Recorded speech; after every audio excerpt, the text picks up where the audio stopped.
अस्सलाम वालेकुम दोस्तों, मेरा नाम डॉक्टर अलियसगर है और आज की इस वीडियो में हम डिस्कस करने जा रहे हैं most common questions related to MDCAT 2023।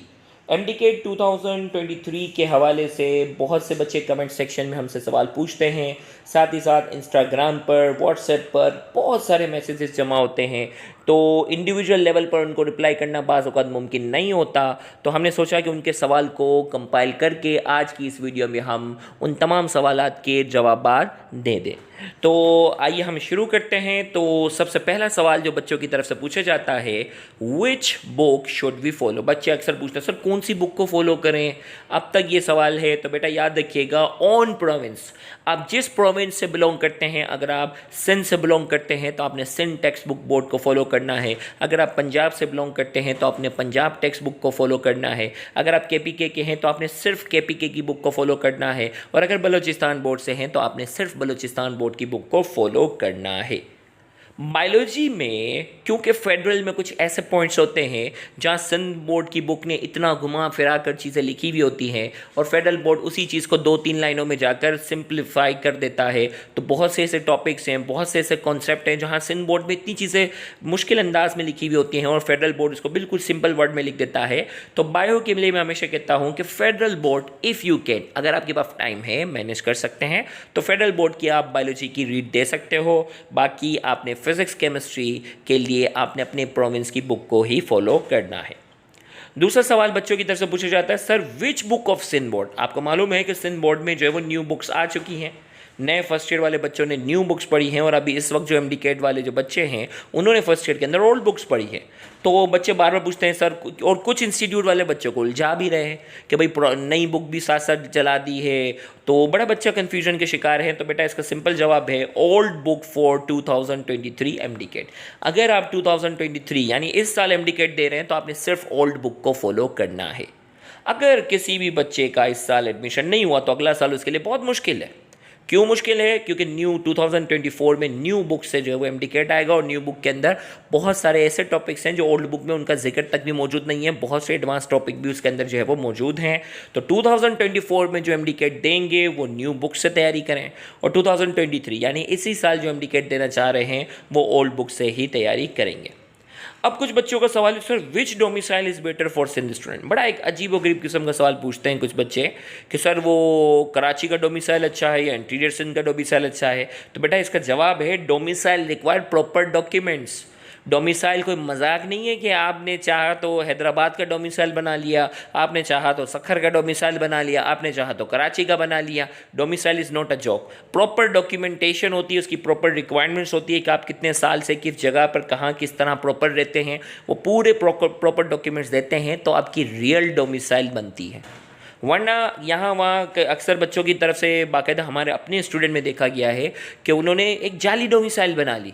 जैसे स्पेशली जो वो लियारी मेडिकल कॉलेज में लियारी की डोमिसाइल की बड़ी डिमांड होती है, तो वो बच्चा किसी और टाउन में रहता था, उसने लियारी टाउन की जो वो डोमिसाइल बना ली। एडमिशन के बाद पता चला कि इसकी डोमिसाइल जो है वो जीनियन नहीं थी, जिसने ये बनवा के दी थी उसने जाली 2 नंबर डोमिसाइल बनवा दी थी, उसका एडमिशन ही कैंसिल हो गया, साल भी ज़ाया हुआ, एडमिशन भी कैंसिल हो गया, ब्लैक लिस्ट भी हो गया। तो खुदारा आप ये डोमिसाइल को थोड़ा सीरियस लें। डोमिसाइल जहाँ से बनवा रहे हों चेक करें कि वो डोमिसाइल जो भी बना कर दे रहा है वो जीनियन डोमिसाइल है या नहीं है। तो अक्सर एंड टाइम पर बिल्कुल आखिरी एग्ज़ाम के 15 दिन पहले होश आता है कि यार डोमिसाइल बनाना है, तो एमरजेंसी में जब आप किसी बंदे से या किसी एजेंट से डोमिसाइल जब बनवाते हैं तो पता चलता है कि वो डोमिसाइल एंड में पता चलता है कि उसने जो है वो जाली डोमिसाइल बना दी और आपका पूरा करियर उसने जो है वो क्या कर दिया है, ख़राब कर दिया है। तो डोमिसाइल को थोड़ा सीरियस ले लें अगर आप पब्लिक सेक्टर में एडमिशन लेना चाहते हैं। विच सिलेबस वी शुड फॉलो। बच्चे पूछते हैं कि विच सिलेबस शुड वी फॉलो, हमें कौन से सिलेबस को फॉलो करना चाहिए। तो जैसा कि आपको मालूम है कि इस साल एमडीकेट की प्रोपोजल डेट आई है 27 अगस्त और उसमें बाकायदा कहा है कि लास्ट ईयर के सिलेबस को फॉलो करें। तो लास्ट ईयर क्या हुआ? लास्ट ईयर का जो एमडीकेट आया उसमें सिलेबस को फॉलो ही नहीं किया गया था। हाँ अलबत्ता प्लांट वाले जो चीज़ें हैं वो बहुत ज़्यादा डिटेल में करने की ज़रूरत नहीं है, प्लांट वाली चीज़ें कम थी, लेकिन उन्होंने पीएमसी वाला जो सिलेबस जो लिस्टेड टॉपिक वाइज है उसको फॉलो तक नहीं किया, तब पूरी बुक से जो वो चीज़ें दे दी थी। तो ये बात याद रखना कि आपने सिंध बोर्ड यानी अपने बोर्ड की तमाम बुक्स को कंप्लीट करना है, इनके सिलेबस पर रिलाई मत कीजिएगा। और ना सिर्फ ये सिंध बोर्ड वालों के साथ हुआ था, केपीके वालों ने भी यही एहतजाज किया था, आउट ऑफ सिलेबस। पंजाब वालों में भी बहुत से बच्चे कह रहे थे आउट ऑफ सिलेबस, बलूचिस्तान वालों का भी यही नारा था आउट ऑफ सिलेबस। तो आपने एहतियातन अपने प्रोविंस की पूरी बुक की तैयारी करनी है, सिलेबस को रिलाई नहीं करना, अपने सारे टॉपिक्स कवर करने हैं। हाउ टू स्टडी, बच्चे पूछते सर कैसे तैयारी शुरू करें।